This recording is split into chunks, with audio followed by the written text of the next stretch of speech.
भागवतान् नमामि। वाञ्छाकल्पतरुभ्यश्च कृपा सिन्धुभ्येव च पतितानां पावनेभ्यो वैष्णवेभ्यो नमो नमः।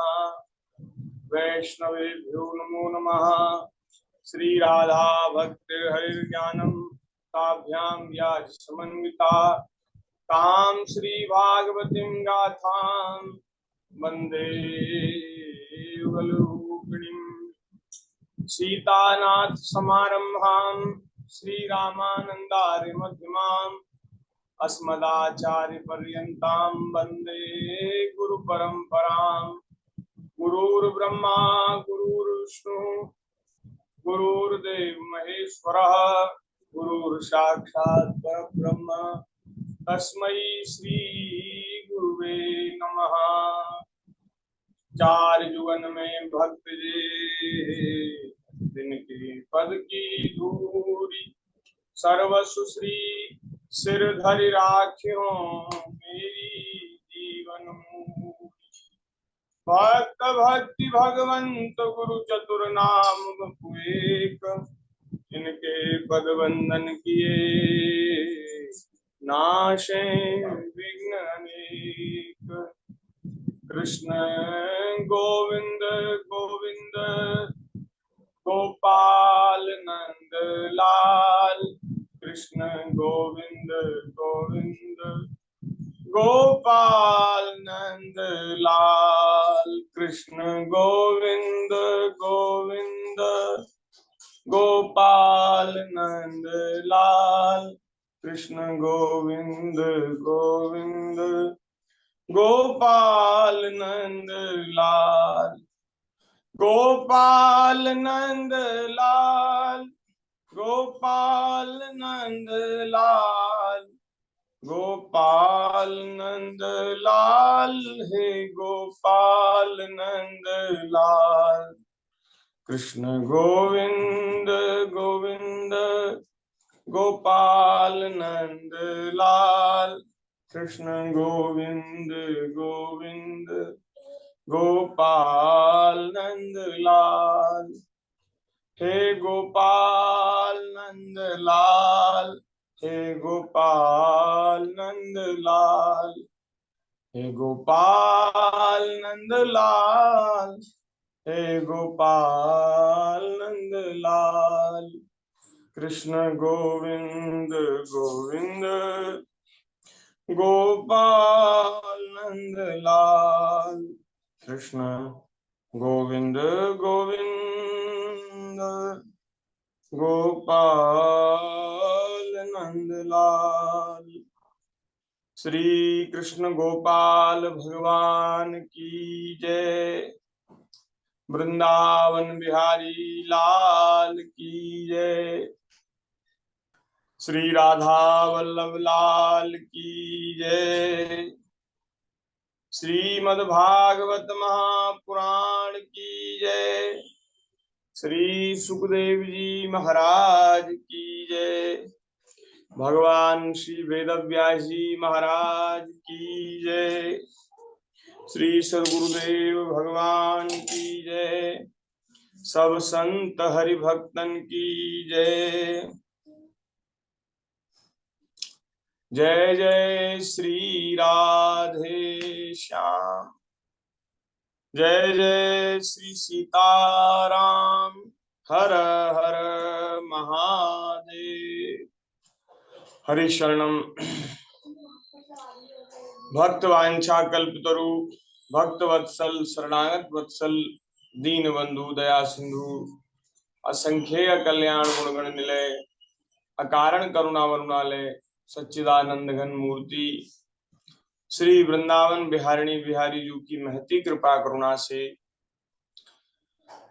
हम सभी को मनुष्य जीवन का सर्वोत्कृष्ट लाभ सत्संग श्रीमद् भागवत जी की मंगलमयी कथा के माध्यम से प्राप्त हो रहा है। हम सभी लोग अपने अपने घरों में बैठ करके विज्ञान का सदुपयोग करते हुए सोशल मीडिया के माध्यम से और सत्संग का लाभ ले रहे हैं। और हम श्री यमुना जी के परम पावन तट पर बैठकर 84 कोस ब्रजमंडल के अंतर्गत मथुरा नगरी के सन्निकट गोकुल के इस तट पर बैठ करके और श्रीमद् भागवत जी की कुछ मंगलमयी चर्चा करने का सौभाग्य हमें प्राप्त हो रहा है और आप सभी लोग अपने अपने घरों में बैठ करके श्रवण कर रहे हैं। भागवत जी की मंगलमयी कथा विगत 1 महीने से और इस माध्यम से चल रही है। आज प्रथम स्कंद का 12वां अध्याय है, उसमें परीक्षित जी के जन्म की कथा है। कल भगवान द्वारिका पधारे हैं, उस कथा का हमने स्मरण किया और आज महाराज भगवान तो चले गए, अब यहाँ महाराज परीक्षित जी का जन्म किस प्रकार से हुआ और आगे किस प्रकार से सूत जी महाराज ने शौनक आदि ऋषियों के सामने कथा का वर्णन किया है, उस कथा का हम स्मरण कर रहे हैं। शौनक उवाच अश्वत्थाम्नो मोपसृष्टेन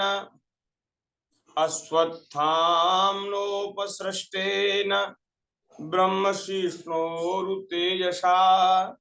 उत्तरायाः तो गर्भः ईशेना जीवितः पुनः तस्य जन्म महाबुद्धेः कर्माणि च महात्मनः निधनं च यथेवासीत् प्रेत्य गतवान यथा।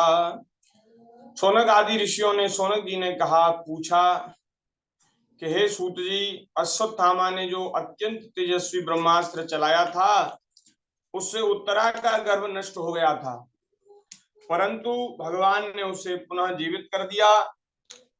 कि उस गर्भ से पैदा हुए महाज्ञानी महात्मा परीक्षित के, जिन्हें सुखदेव जी ने ज्ञानोपदेश दिया था, जन्म कर्म मृत्यु और उसके बाद जो गति उन्हें प्राप्त हुई, वह यदि आप हम लोगों से कहना उचित समझें तो हम लोग बड़ी श्रद्धा के साथ उसे सुनना चाहते हैं। आप कृपा करके हमारे ऊपर कृपा करके आप हमें श्रवण कराने। तब सूत जी महाराज ने कहा, धर्मराज युधिष्ठिर अपनी प्रजा को प्रसन्न रखते हुए पिता के समान उसका पालन करने लगे। भगवान श्री कृष्ण के चरण कमलों के सेवन से वे समस्त भोगों से निष्प्रह हो गए। समस्त भोगों से निष्प्रह हो गए, इसका तात्पर्य है कि भोग भोगने की जो इच्छा है वो उनकी नष्ट हो गई। निष्प्रह सर्व कामेभ्यः कृष्ण पादाब्ज सेवया। भगवान श्री कृष्ण के चरण कमलों की सेवा से वे सभी कामनाओं से विरत हो गए, सभी भोगों से निष्प्रह हो गए। भोग भोगने की इच्छा उनकी समाप्त हो गई। और ये हुआ कैसे? बोले श्री कृष्ण पादाब्ज सेवया। भगवान श्री कृष्ण के चरण कमलों की सेवा से, सेवन से, स्मरण से, भगवान के चरणों की स्मरण से ये हुआ। हे शौनकादि ऋषियों, उनके पास अतुल संपत्ति थी, उन्होंने बड़े बड़े यज्ञ किए थे तथा उनके फलस्वरूप श्रेष्ठ लोगों का अधिकार प्राप्त किया था। उनकी रानियां और भाई अनुकूल थे, सारी पृथ्वी उनकी थी। वे जम्बू द्वीप के स्वामी थे और उनकी कीर्ति स्वर्ग तक फैली हुई थी। और सुनिए, उनके पास भोग की ऐसी सामग्री थी जिसके लिए देवता भी तरसते हैं, लालायित रहते हैं, परंतु जैसे भूखे मनुष्य को भोजन के अतिरिक्त दूसरे पदार्थ नहीं सुहाते, दूसरी कोई वस्तु नहीं सुहाती, उसी प्रकार उन्हें भगवान के सिवाय दूसरी कोई वस्तु सुख नहीं देती थी। भगवान के सिवाय उनका मन कहीं किसी दूसरी वस्तु में, दूसरे किसी पदार्थ में उनका मन नहीं लगता था। सदैव भगवान श्री कृष्ण के स्मरण में वे लीन रहते थे, वहीं उनको सुख मिलता था।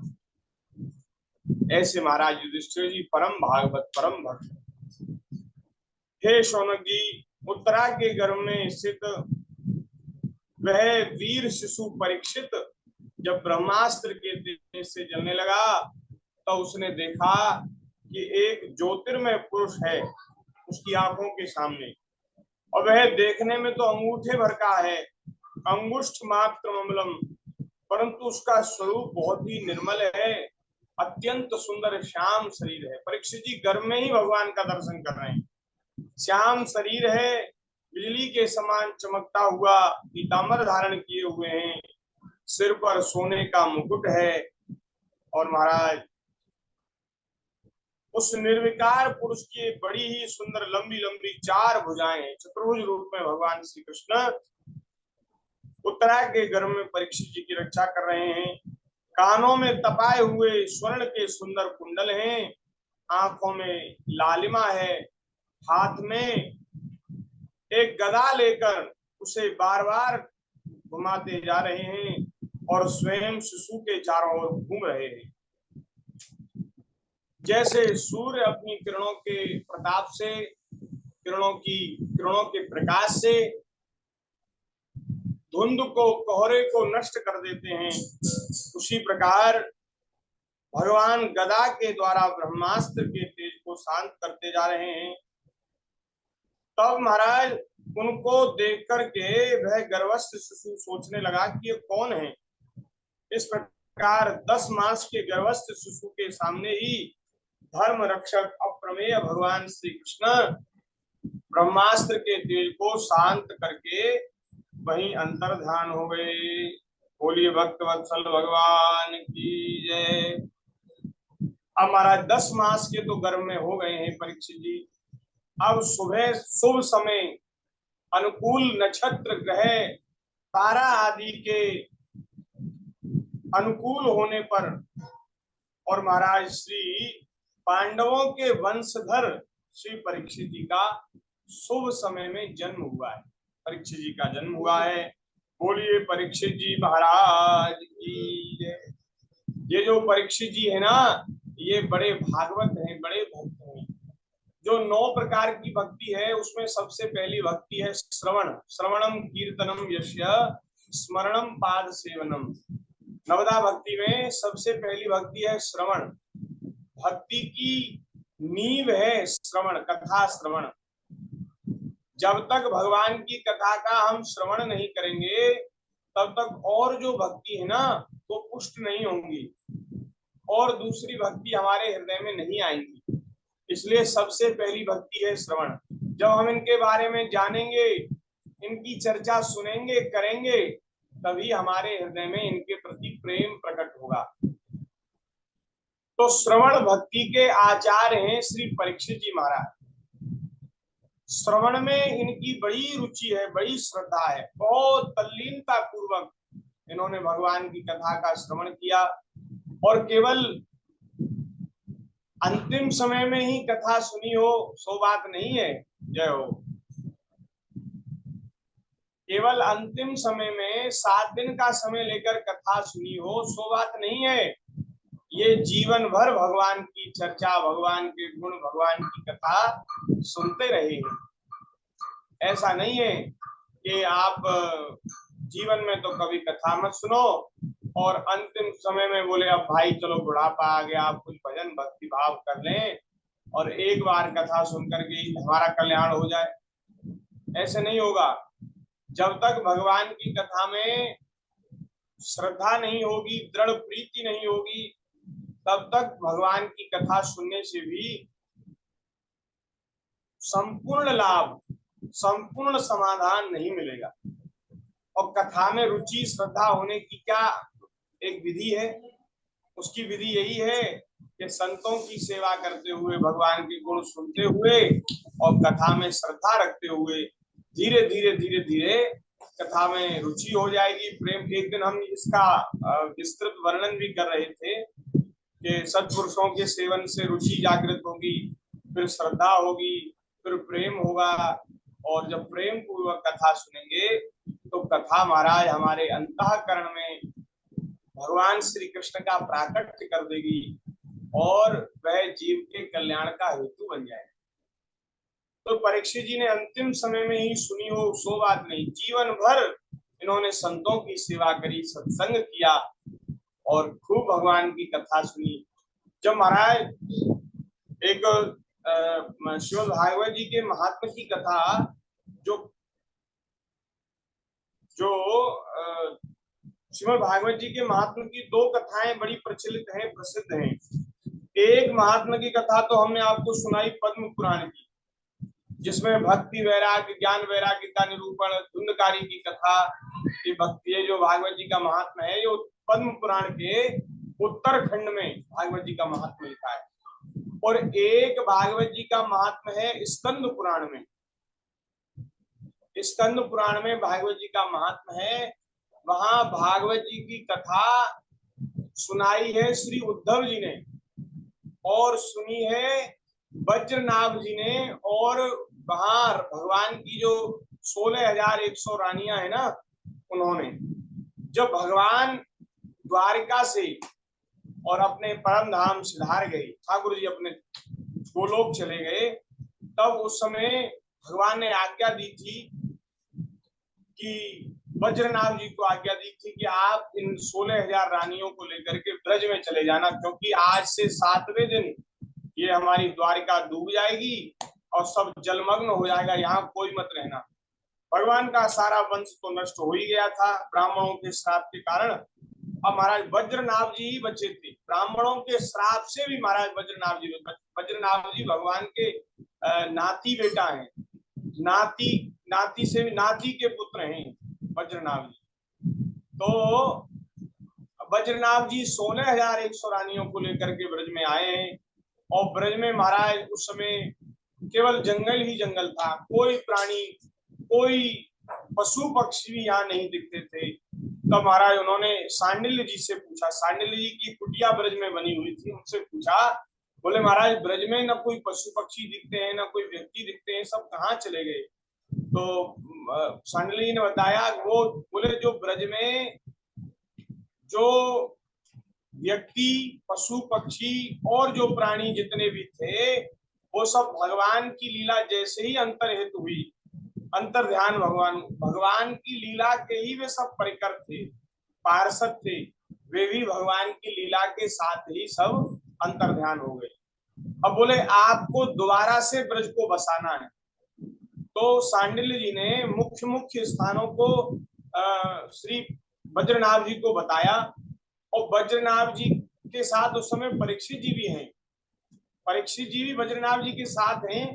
और दोनों ने महाराज गिरिराज जी की, नंदगांव की, बरसाने की, गोकुल की, महावन की, इन सब की प्रतिष्ठा श्री वज्रनाभ जी ने और परीक्षित जी ने की। जो ब्रज के ये जो प्रसिद्ध प्रसिद्ध स्थान है, इनकी खोज सांडिल्य जी ने कराई है। उन्होंने कहा यहाँ गोकुल था, आप यहाँ गोकुल की नगरी बसाओ। यहाँ मथुरा था, आप यहाँ मथुरा बसाओ। और फिर पुनः सब ब्रज को पूरे ब्रज को उन्होंने ठीक से व्यवस्थित किया। और महाराज कुंड बनवाए, सरोवर बनवाए, कुएं खुदवाए, बगीचे बनवाए और भगवान की जो लीला के स्थान थे उनका जीर्णोद्धार किया वज्रनाभ जी ने।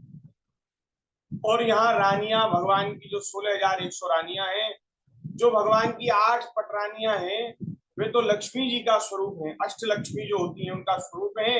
वे तो भगवान के साथ ही अंतर्धान हो गई, वे भी चली गई ठाकुर जी के साथ। लेकिन 16,100 रानियां जो भौमासुर के कारावास से भगवान ने छुड़ाई थी, वे 16,100 रानियां यहाँ रह करके भगवान का स्मरण करती हुई भगवान के वियोग में और बड़ी मुश्किल से जी रही है। तो एक दिन वे रानियां यमुना जी के तट पर विचरण कर रही थी।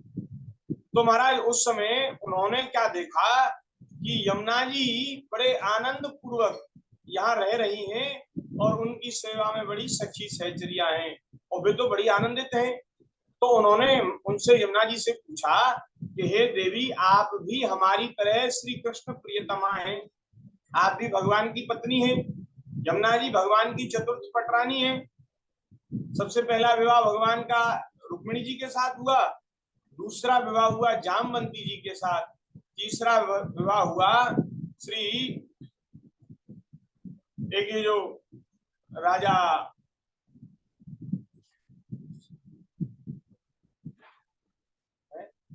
है, आपका माइक बंद है। सत्यभामा। हाँ, सत्यभामा जी।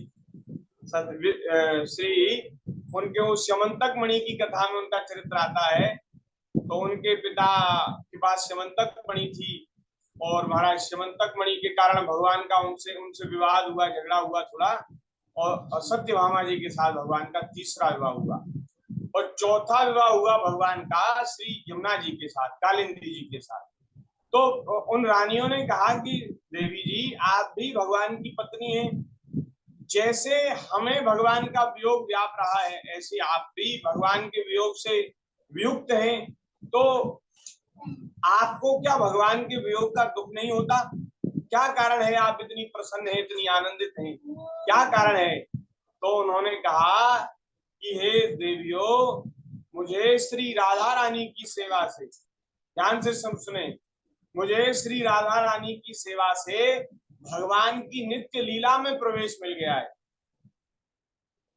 भगवान बोले भगवान कहीं गए नहीं है। उन्होंने कहा भगवान श्री कृष्ण कहीं गए नहीं है, श्री कृष्ण तो अभी भी यही है, उनकी लीलाएं ब्रज में हो रही हैं। ब्रज को छोड़ करके भगवान कभी जाते नहीं, कहीं जाते नहीं।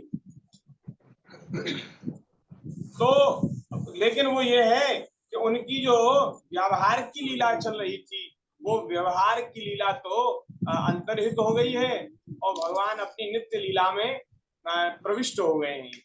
तो मुझे नित्य लीला में श्री राधा रानी की सेवा से नित्य लीला में मेरा प्रवेश हो गया है, इसलिए मुझे तो श्री राधा कृष्ण की नित्य सेवा और नित्य दर्शन और नित्य उनका सानिध्य प्राप्त होता है, मुझे कोई दुख नहीं। तो अब तो महाराज इन रानियों को बड़ी उत्कंठा हुई, बड़ी इच्छा हुई जानने की। तो उन्होंने सब महाराज बात पूछी, नित्य विहार की सब बात पूछी। और अब उन्होंने कहा कि हे यमुना जी, आप हमारे ऊपर ऐसी कृपा करो कि हमें भी भगवान की नित्य लीला में प्रवेश मिल जाए, जिससे जो हमारे जो विरह का दुख है, भगवान श्री कृष्ण के वियोग का जो दुख है, वो दूर हो जाए, क्योंकि उनके बिना जीना एक एक क्षण हमारे ऊपर भारी पड़ता है। तो यमुना जी ने कहा कि आपको भी भगवान की नित्य लीला में प्रवेश मिल जाएगा, उसके लिए आपको श्रीमद् भागवत जी की कथा सुननी है। उन्होंने कहा भागवत जी की कथा सुनने से भगवान की नित्य लीला में प्रवेश प्राप्त हो जाता है। तो बोले भागवत जी की कथा हमें कौन सुनावे? तो बोले आप चले जाइए गोवर्धन। यमुना जी ने कहा आप चली जाइए गोवर्धन, वहां एक सरोवर है, कुंड है, श्री कुसुम सरोवर। और कुसुम सरोवर पर नारद कुंड के पास श्री उद्धव जी वहां रहते हैं, और उद्धव जी लता पता के रूप में वहां रहते हैं। और आप वहां जाकर के उनका दर्शन करिए और उनसे प्रार्थना करिए। वे बड़े प्रेमी हैं भगवान की कथा के, तो वे यदि प्रेम से कथा सुनाएंगे तो आप सबको भी भगवान की नित्य लीला में प्रवेश हो जाएगा। तो महाराज वहां सब रानियां वज्रनाभ जी के साथ, परीक्षित जी के साथ गए हैं। और वहां उद्धव जी तो नहीं मिले, क्योंकि वो प्रकट रूप में नहीं रहते थे, वो लता पताओं के रूप में रहते थे। तो वहां जाकर के उन्होंने कीर्तन किया है, महात्म्य में वर्णन है, कीर्तन किया है। और महाराज वहां एक लता गुल्म से, लता की जड़ से श्री उद्धव जी महाराज प्रकट हो गए। जैसे कीर्तन की ध्वनि वहां हुई तो वहां श्री उद्धव जी महाराज प्रकट हो गए। और उद्धव जी का स्वागत सत्कार सबने किया है। और व्यास आसन पर बैठ करके उद्धव जी ने श्रीमद् भागवत जी की मंगलमयी कथा सुनाई। भागवत जी की कथा जब चल रही थी, उसी समय परीक्षित जी के राज्य से, उनके नगर से कोई सेवक आए, दूत आए। उन्होंने कहा, बोले महाराज आपको यहाँ रहते रहते बहुत समय बीत गया है और आपकी अनुपस्थिति में राज्य का संचालन ठीक से नहीं हो पा रहा है, इसलिए आप कृपा करके हस्तिनापुर पधारें और वहां राज्य का ठीक ठाक से व्यवस्था करें, संचालन करें। तो श्री परीक्षित जी ने कहा, बोले यहाँ इतनी रसमयी कथा हो रही है, मैं तो कहीं जाने वाला नहीं, मैं तो कथा को छोड़कर कहीं जो हो सो हो, आग लगे पानी से बुझे, हमें कोई मतलब नहीं। तो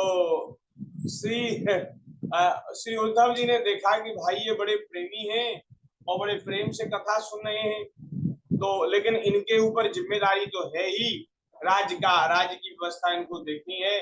तब उद्धव जी ने बड़े प्रेम से कहा कि परीक्षित जी, आपके आपके हृदय में जो कथा के प्रति प्रेम है उसका हम आदर करते हैं, लेकिन आपको अपने नगर की सब व्यवस्था देखनी चाहिए।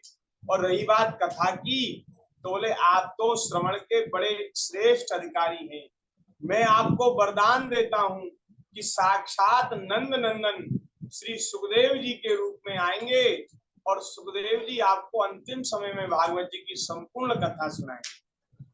ये वरदान उद्धव जी ने पहले दिया है और ये वरदान उनका सार्थक हुआ जब ब्राह्मण का श्राप लगा 7वें दिन मृत्यु हो जाएगी, आप अपना सारा नगर राजपाट छोड़ करके और यम गंगा जी के किनारे पहुंच गए हैं और वहां जाकर के आपने प्रतीक्षा की है। इन्हें मालूम था कि उन महापुरुष ने जो वरदान दिया है वो व्यर्थ